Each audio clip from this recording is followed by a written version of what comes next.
Muito bem, pessoal, estamos de volta com a aula 20 do módulo 7 funções. E como eu havia prometido, isso é uma continuação da aula anterior, tá? Se você não assistiu, acho que vale a pena, porque a gente vai usar alguns conceitos aqui na tela, inclusive já tá. E a ideia, então, agora, pessoal, é que nessa aula 20, a 19 eu fiz só a parte teórica, para a gente saber as indexações que são necessárias, tá? Então aqui, o que eu vou fazer, pessoal? Eu vou fazer o seguinte, ó.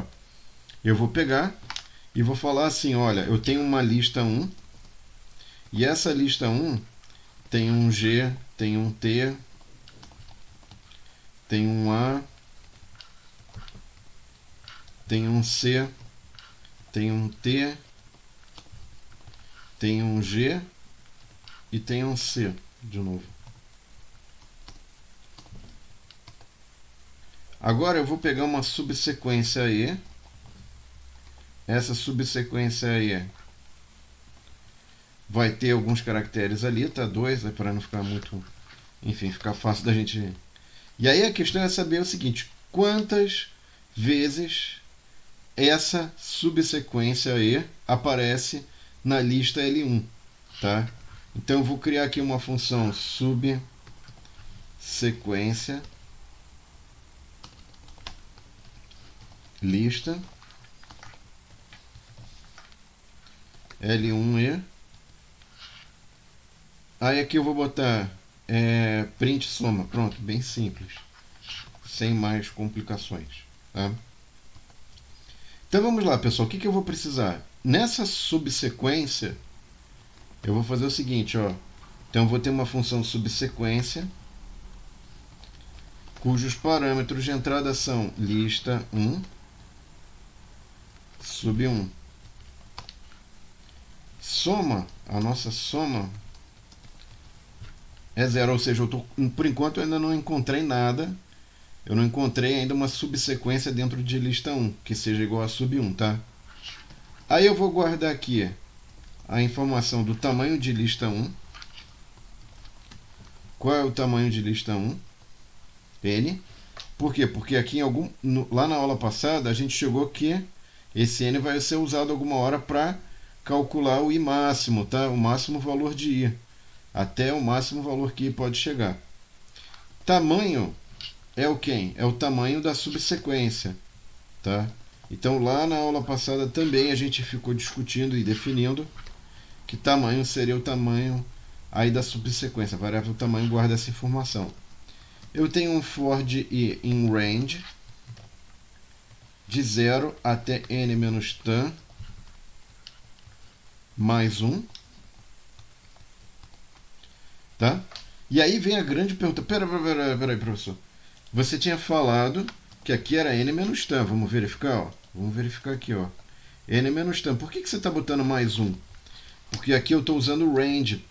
E se eu usar o range, ele não vai até esse valor n menos tan. Ele vai até esse valor menos 1. Então eu tenho que botar um mais 1 para dar certo. Tá? Se você quiser, depois a gente põe aqui. Vocês vão ver que ele não vai... Ele vai dar problema depois se a gente não fizer o mais 1 aqui, tá? Eu vou fazer aqui, só para a gente ver, pessoal. E veja o seguinte, esse I, ele é importante por quê? Porque ele vai determinar, ele vai ter que variar, como a gente já tinha visto na aula passada. Só que, ao variar, ele determina o tamanho, né?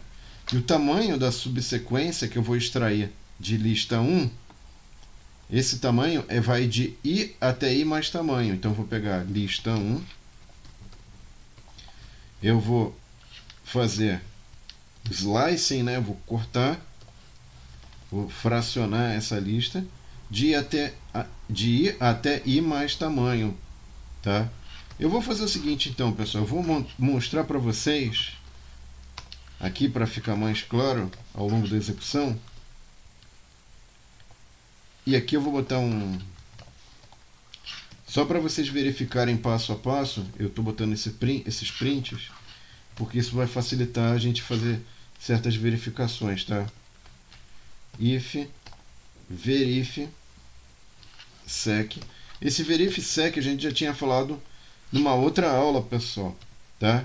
Que é verificar se sem ser a passada, a anterior à passada.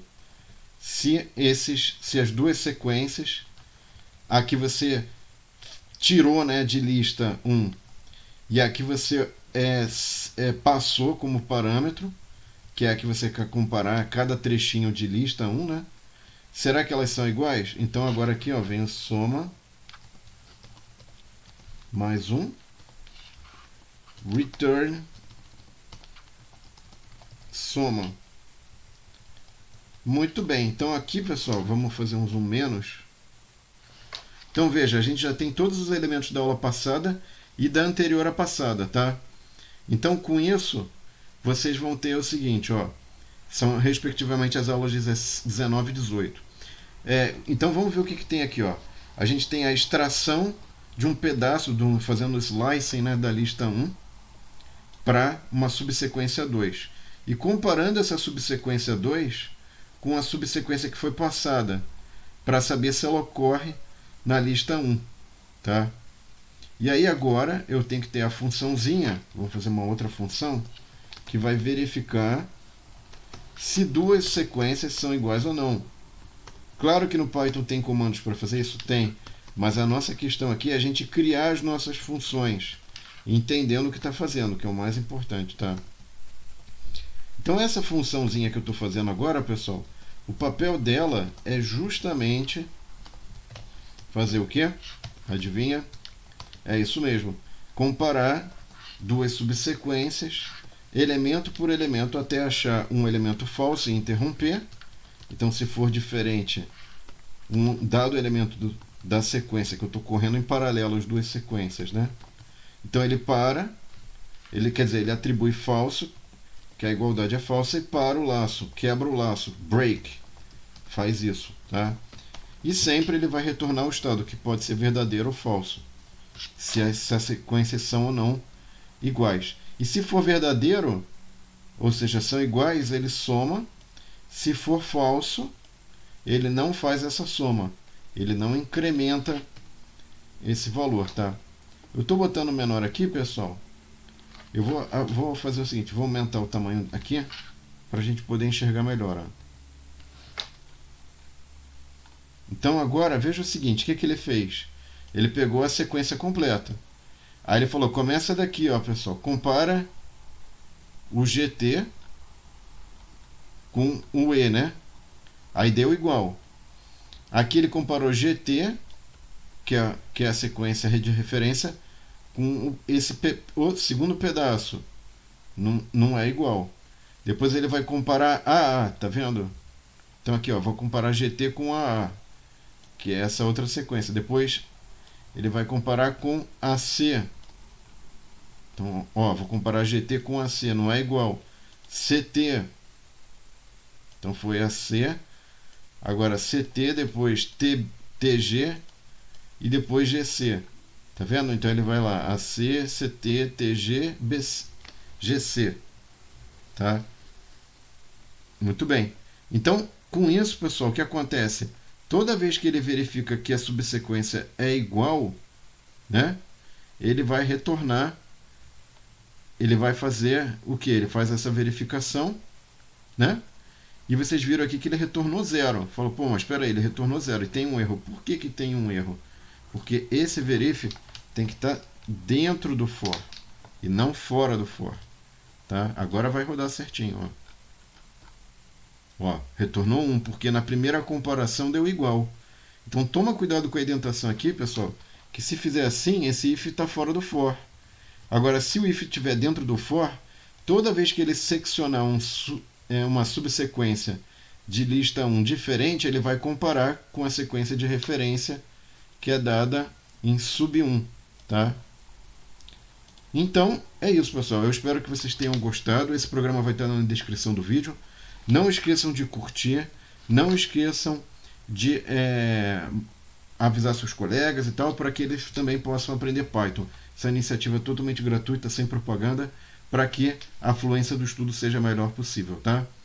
E é isso, pessoal. Obrigado, então. Na próxima aula eu vou começar uma sequência de programas recursivos. Tcharam! Quer saber o que é recursão? Comece a assistir os próximos programas, os próximos vídeos, pessoal. Até a próxima, então. Tchau!